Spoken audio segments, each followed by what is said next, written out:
नमस्कार, स्वागत है आपका न्यूज 7 भारत में। दीपावली, दिवाली या दीपदानोत्सव, क्या यह हिंदू या असल में यह बौद्धों का पर्व है? क्या यह पर्व राम से जुड़ा हुआ है?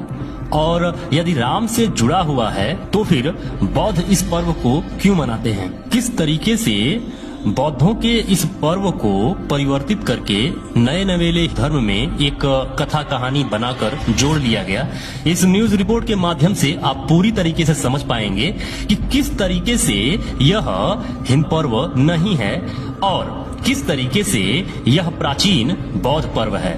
तो चलिए वीडियो को शुरू करते हैं। निवेदन है आपसे कि वीडियो अंत तक जरूर देखिएगा। बीच में अगर वीडियो स्किप करते हैं तो जाहिर सी बात है कंफ्यूज हो सकते हैं। दिवाली का वास्तविक इतिहास क्या है? साथियों, जब व्यक्ति से पूछते हैं कि दिवाली उत्सव क्यों मनाया जाता है तो जवाब मिलता है कि इस दिन राम अयोध्या आए थे और उनके स्वागत में अयोध्या वासियों ने दीप जलाए थे। जब राम चरितमानस का अध्ययन किया गया तो पेज नंबर 8 पर स्पष्ट लिखा गया है कि रामचंद्र वैसाखी के महीने में अयोध्या आए थे, जो कि अप्रैल का महीना होता है।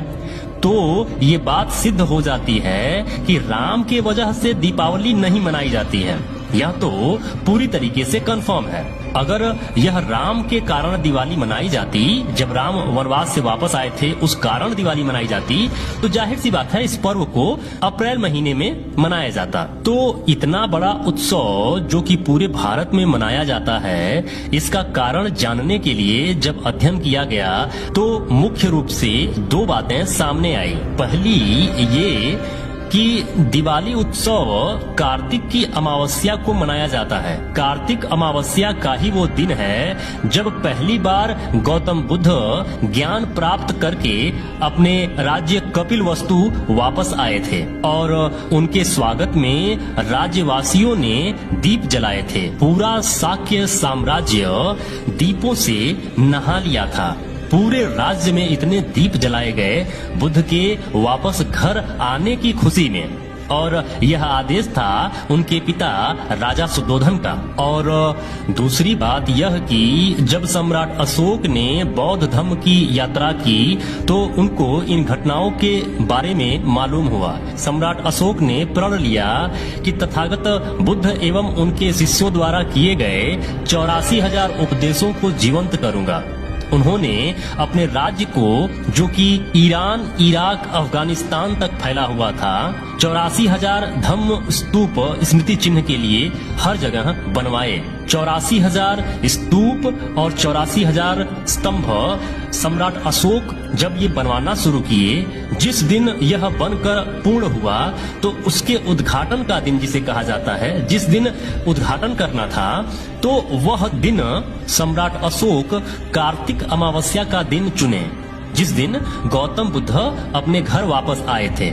और उसी भांति सम्राट अशोक ने राजाज्ञा पारित किया कि जितने भी स्तंभ और स्तूप बने हैं सब पर दीपक जलाए जाएं। पूरे मगध साम्राज्य को दीप जलाकर इस पर्व को मनाया जाए। सम्राट अशोक का यह आदेश मिलते ही पूरा मगध साम्राज्य के लोग, जो भी जनमानस थे, खुशियों से झूम उठे और हर कोई इस पर्व को इतना बढ़ चढ़कर मनाने लगा कि यह उस समय तो मनाया ही गया, बाकी हर वर्ष कार्तिक अमावस्या के दिन इसको मनाया जाता था। सम्राट अशोक का कथन था कि दीपदान उत्सव का अर्थ होता है ज्ञान का दान, अर्थात बुद्धि का विकास, बुद्ध के उपदेशों का स्मरण करना। आज कुछ लोगों ने इस उत्सव को स्वार्थ नीति के तहत परिवर्तित कर दिया है। मेरी आप सभी भाइयों एवं बहनों से अनुरोध है कि ज्ञान की ओर अग्रसर हों, कोई भी पूजा पाठ न करें, खंडवाद से दूर रहें एवं दीपदान का सही अर्थ समझकर स्वार्थपूर्ण माहौल बनाएं, पाखंड से दूर रहें, उत्साह से दीपदानोत्सव मनाएं, प्राणियों की रक्षा करें, मानव सेवा करें, और पूरे परिवार के साथ इस दीपदान उत्सव को खूब धूमधाम से मनाएं।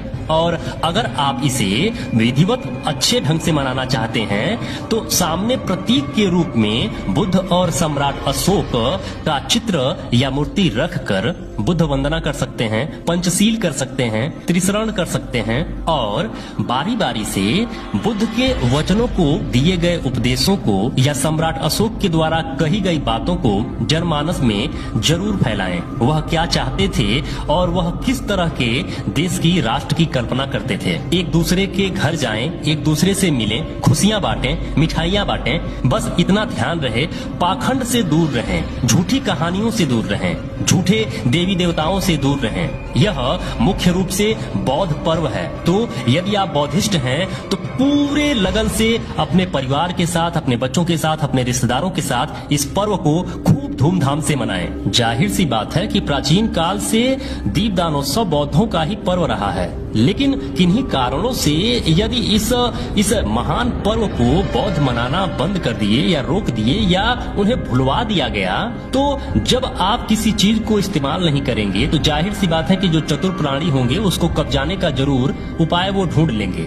दिवाली ही नहीं, इसके साथ साथ बौद्धों का बहुत सारा पर्व, आप उन सभी पर्व को जरूर मनाइए जो आपका है। बस मैं इतना ही कहना चाहूंगा, दूर मत भागिए। यदि आपके पिता को कोई दूसरा अपना पिता कह रहा है, मतलब आपके बाप को कोई कह रहा है कि ये मेरा बाप है, तो आप क्या अपने पिता को पिता कहना बंद कर देंगे? ये नहीं कर सकते ना। जो आपकी विरासत है उसे फिर से छीन लीजिए। भारत पुनः आज नहीं तो कल बुद्धमय होने वाला है। विश्वास रखिए और जितना हो सके इस वीडियो को शेयर जरूर करिए। इस चैनल पर लगे अन्य वीडियोज को जरूर देखिए और शेयर जरूर करिए। जो भी मित्र अभी तक इस चैनल पर बने हुए हैं, यह वीडियो देख रहे हैं, आप सबको बहुत बहुत मंगल कामनाएं। नमो बुद्धाय, जय भारत।